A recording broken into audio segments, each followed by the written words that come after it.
안녕하세요. 8월 12일 수요일 날마다 죽기로 큐티 가이드입니다. 함께 나눌 본문은 베드로전서 3장 8절부터 12절까지 말씀입니다.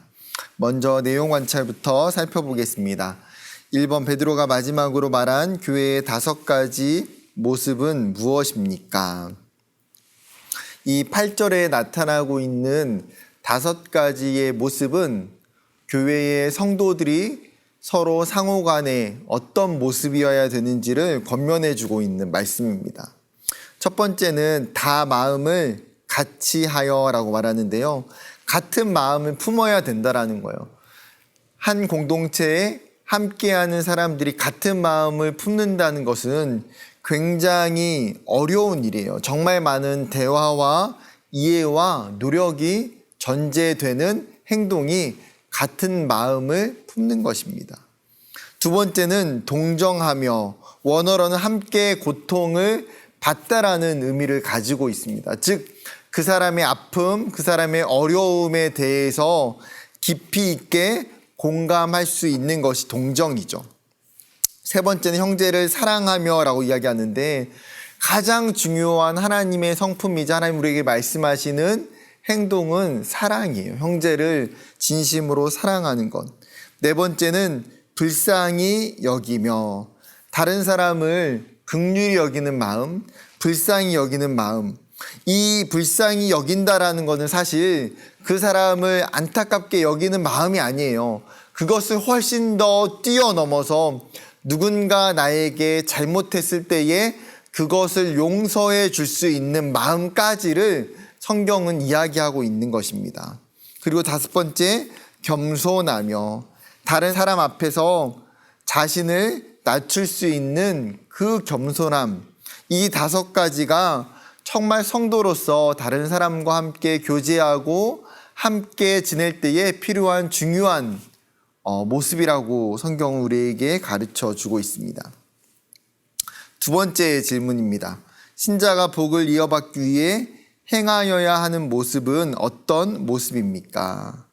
9절에 보게 되면 악을 악으로, 욕을 욕으로 갚지 말고 도리어 복을 빌라고 이야기합니다. 핵심이 무엇입니까? 악을 선으로 갚으라는 거예요. 사실 누군가 나에게 악을 행할 때에, 누군가 나에게 정말 잘못 행할 때에 우리의 마음은 어떻습니까? 그 사람과 똑같이 행동하고 싶은 것이 우리의 마음이에요. 그런데 성경은 우리에게 무엇을 요청하고 있습니까? 신자가 정말 하나님 앞에서 복을 받기 위해서는 누군가 나에게 정말 악을 행하고 누군가 나에게 고통을 주더라도 동일하게 대하지 말라는 거예요. 사도 바울은 로마서 12장 17절에도 동일하게 이야기합니다. 아무에게도 악을 악으로 갚지 말고 모든 사람 앞에서 선한 일을 도모하라.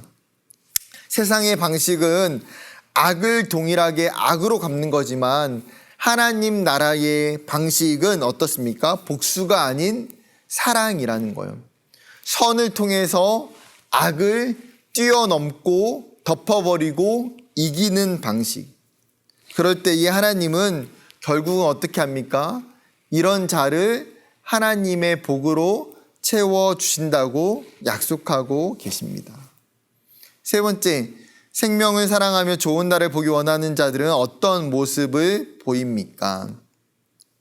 이 질문에 나타나고 있는 10절에 생명을 사랑하며 좋은 날을 보기 원하는 자들이 누굴까요? 이 표현이 말하고 있는 것은 무엇이냐면 구원을 소망하며 기다리는 믿음의 사람들을 가리키는 거예요. 좋은 날, 생명을 사랑하며 좋은 날이 어떤 날입니까?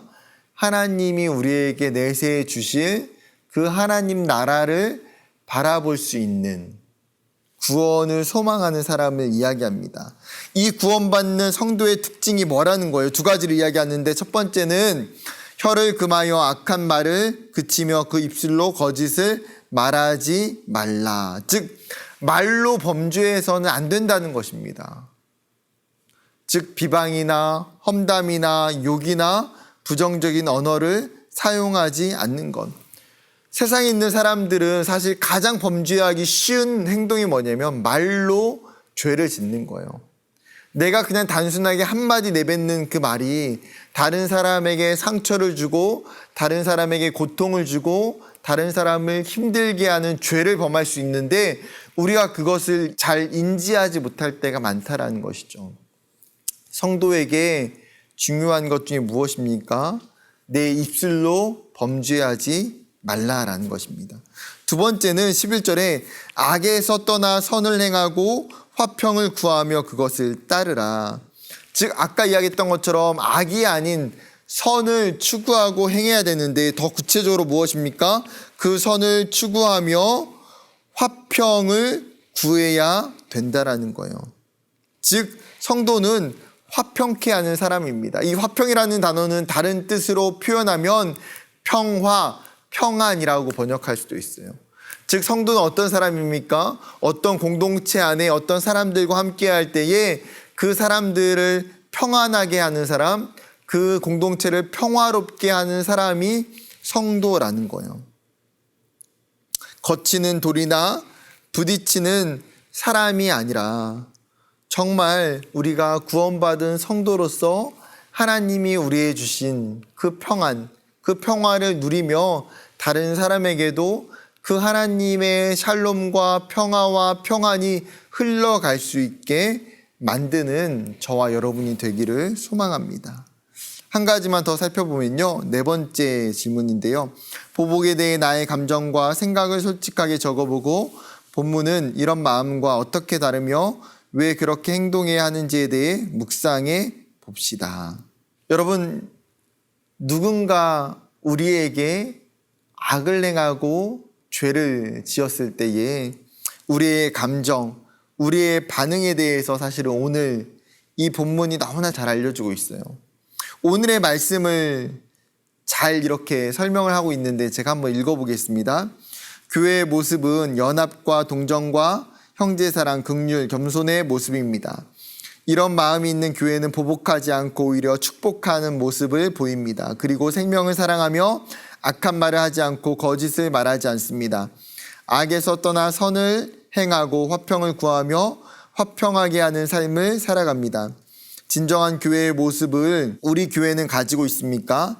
5가지의 모습들을 묵상하면서 나와 우리의 교회의 모습을 돌아봅시다. 사랑하는 여러분, 왜 우리가 이렇게 행동해야 될까요?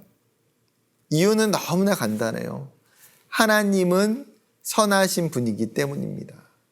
하나님은 악을 미워하기 때문입니다.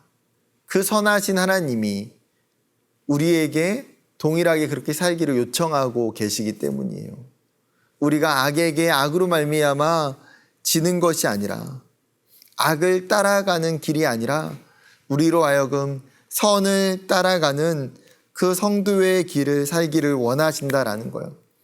때로는 여러분 그렇게 사는 길이 힘들 수도 있고요. 답답할 수도 있고 억울할 수도 있습니다. 굉장히 내 마음이 힘들 수도 있어요.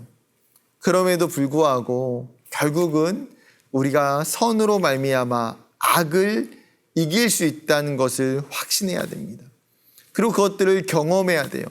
결국 우리가 이 세상 가운데에 하나님의 선으로 그 악을 이길 때에 우리의 모습이 선한 모습을 비춰줄 때에 우리의 살아가는 그곳이 하나님 나라가 이루어지고 우리의 삶이 정말 다른 사람들에게 성도들뿐만 아니라 정말 비그리스도인들에게도 저 모습이 정말 교회 다니는 사람들의 모습이구나, 하나님 믿는 사람들의 모습이구나라는 것들을 비춰줄 수 있었으면 좋겠습니다.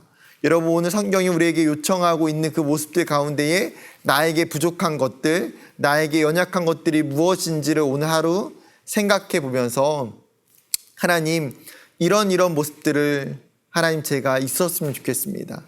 하나님, 이런 악한 모습들을 하나님 저에게 있다면 하나님 사라지게 해달라고 기도하고 간구할 수 있는 오늘 하루가 되기를 주님의 이름으로 축복합니다. 감사합니다.